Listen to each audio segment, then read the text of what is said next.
A notable MLB reporter, Jeff Passan, came out and said that if the Blue Jays decide to sell at this year's deadline, what Ross Atkins said yesterday about Vladdy and Bo may be off the table. So we'll break that down on this episode of Jays Digest, as well as the upcoming schedule that could make or break the Blue Jays season. So we'll have that and much more coming up next. What's up, Jays fans? I'm your host, Peter Vryonis, alongside host Nick Goss.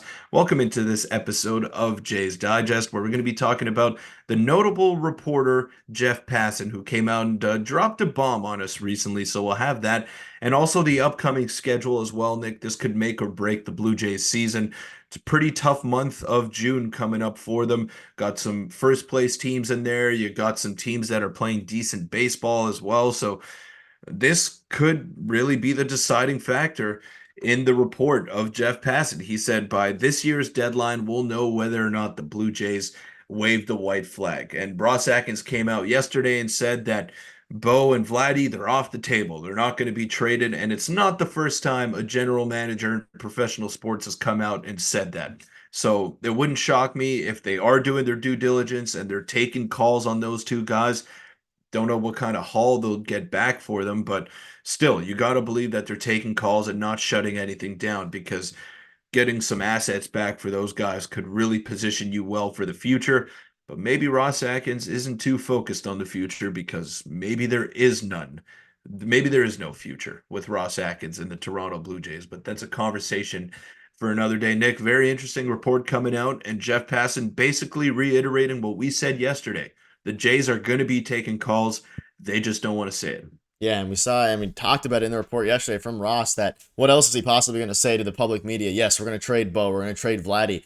And then Jeff Passan, let's get right into it, dropped the trade update today for the Blue Jays, and I'm not going to read out the entire thing. It's pretty long, but I'll paraphrase it for you a little bit here. And you can see the first couple sentences are very, very interesting. Feel free to pause the video and read through all the way yourself if you'd like to. But it says the Jays could turn an okay deadline into a blockbuster if they wave the white flag. For now, though, this much is clear. And according to sources, bearing a complete collapse, they won't begin to signal their intentions until after the All-Star break. And if you actually read through this, Peter, we discussed this off camera.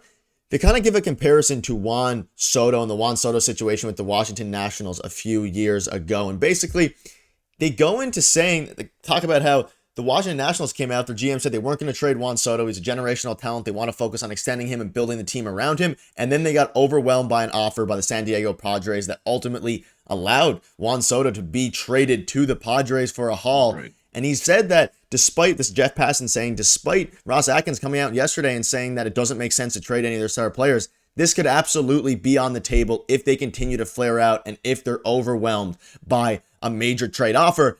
The difference is, and you'll get into this in a minute, for one, Juan Soto was better at the time. He was better than Vladdy and Bo are right now. And for two, very different team scenarios for the Nationals versus the Blue Jays right now. Yeah, very different scenarios in the sense that the Nationals already won a World Series with Juan Soto and they capitalized on that window of opportunity. And then the rest of their core got old. Anthony Rendon left town. Steven Strasburg never pitched again after that World Series run, or at least that's what it seems like. And then Max Scherzer, too. So uh, it was an entirely different scenario. Juan Soto, much better player as well than Vladdy and Bo. So you're not going to get four or five top prospects for one of your two stars. If you're Toronto, you're maybe going to get two prospects, and then you go from there. But you got to try and capitalize, and you got to try to get the best possible players in return if you're looking to trade them. Now, I said this, I'm going to say it again. I'm still in the camp of extending Vladdy and Agreed. maybe exploring a trade for Bo. But we also got to remember, Nick, that good shortstops are not a dime a dozen either.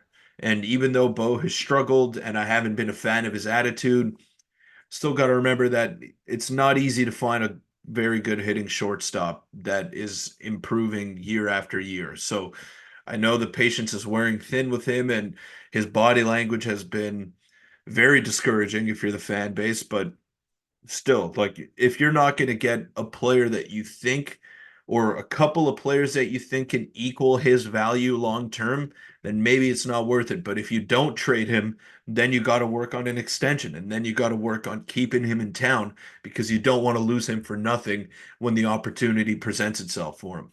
Yeah, it's a tough situation for the Jays. And basically, We said it yesterday. Like it doesn't make sense for them to keep both players who are going to be expiring contracts after next year if they can see that their team is not performing the way they perform. They haven't won a playoff game with this core, let alone a playoff But Nick, series. I'm sorry to interrupt you, but if they do keep both, then that's when you have to Correct. add, not Which they make haven't done. patchwork. Yeah, they haven't done. What did they do this offseason? They added not much. And I know IKF has been good. Justin Turner started off the year really well, but were those really moves that were going to move the needle and help them go into contention? No, you lost in the playoffs for 2 years in a row and you decided to do some patchwork in the offseason, that's not going to get you over the top. So if you do decide to keep them, that's when you got to add, and go all in. And the Jays haven't done that yet. Yeah, and their farm system is not good enough to necessarily, No. or isn't, we in theory isn't close to good enough to being able to make any of those huge trade additions, which we've been talking about potentially being able to make in the future. So it's going to be very interesting. Let us know what your thoughts are on that. And an interesting report from Passan, kind of saying the opposite of what Ross Atkins said yesterday, which makes sense to us. But Peter, let's just dive right into this now because it kind of flows in well. The crucial stretch of games. The Jays obviously lost to the Baltimore Orioles yesterday. The Orioles look phenomenal. They look absolutely amazing. I'm going to give them all the credit in the world. They look like a team that is ready to take on or pursue a World Series.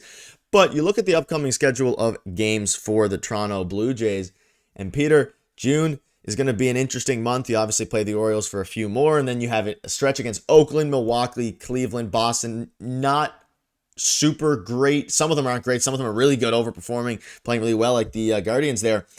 The Jays need to win these games, and if they don't, it lends back to the fact that they might have to wave the white flag and trade because I'm sure for the Yeah. coaching staff, the front office, like this is the time now. They have about a month until they have to start making decisions, and if they stay in the middle or even near 500, they're going to have no choice but to make changes, and I'm hoping Right. that they can just, I mean, I'm sure the front office is hoping they go on a huge rundown and get themselves back into playoff contention, but I don't know if I see it happening, even though they are starting to play a little bit better as of late.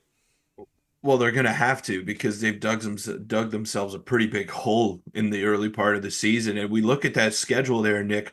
Oakland is not really a pushover either. They got the best closer in baseball, Mason Miller, who, if they have a lead in the late innings, he's going to come in, and chances are you're not going to hit him. So good luck if you give up a lead to Oakland. And then Milwaukee is a first place team. Cleveland is a first Yeah. place team. Boston has been overperforming in terms of what we thought they were going to be coming into the season. And the Yankees, to put it lightly, they're the best team in the league. They're the best team in the league without Garrett Cole. That is scary to me. And they're probably going to be very good for a very long time because it's not just a two-man show with Aaron Judge and Juan Soto. Anthony Volpe has been one of the best shortstops in the league. You got Alex Verdugo having a resurgent season. Giancarlo Stanton hitting bombs like he's back in Miami. That team, that lineup, that pitching rotation too, even without Cole, is scary. So that's a four-game series to end off your month. Could be a pretty long month, and the Yankees could make it even longer for you if you're not playing good baseball. So the Jays got to figure something out here. We saw it yesterday. Baltimore was an elite team. Baltimore is an elite team, and I predicted them to struggle in this series. Started off last night with Kevin Gausman on the mound, who's the Blue Jays ace, and gives them a chance every time he goes out there. Didn't matter. 7-2 loss. And then today you're facing Corbin Burns, and you know who's pitching for the Blue Jays?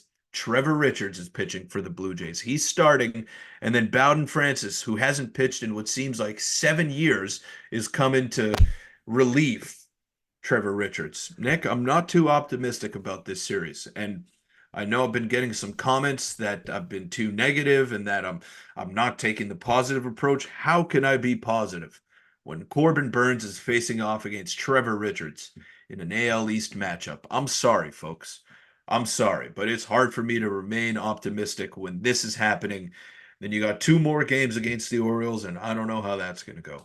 Yeah, they're going to have to get some wins, and yeah, it's rough. You look at the standings there in the bottom right. They're last in the AL East, and their team rankings aren't great. I mean, shout out to Trevor Richards, having a great year, but He has, yeah. we're talking about a starter with Bowden Francis, who hasn't pitched in the MLB in however long it's been, and then Trevor Richards, who having a phenomenal year and has really been a really good reliever for the Blue Jays since they've acquired him. is going up against one of the best pitchers, arguably the best pitcher in the AL East, in Corbin Burns. So I'm going to hope the Jays can get a win tonight. But at the end of the day, Peter, this next stretch of games in this month you see on the screen is indicative of what they're going to do by July 18th. And it could be the last time Vladdy and Bo are on a team together if things continue to spiral downwards. But that'll wrap it up. Let us know in the comments what your thoughts are on all of this. If you want to check out our video from yesterday, click on your screen now. And hopefully Trevor Richards can outperform Corbin Burns tonight along with Bowden Francis. We'll see you guys soon.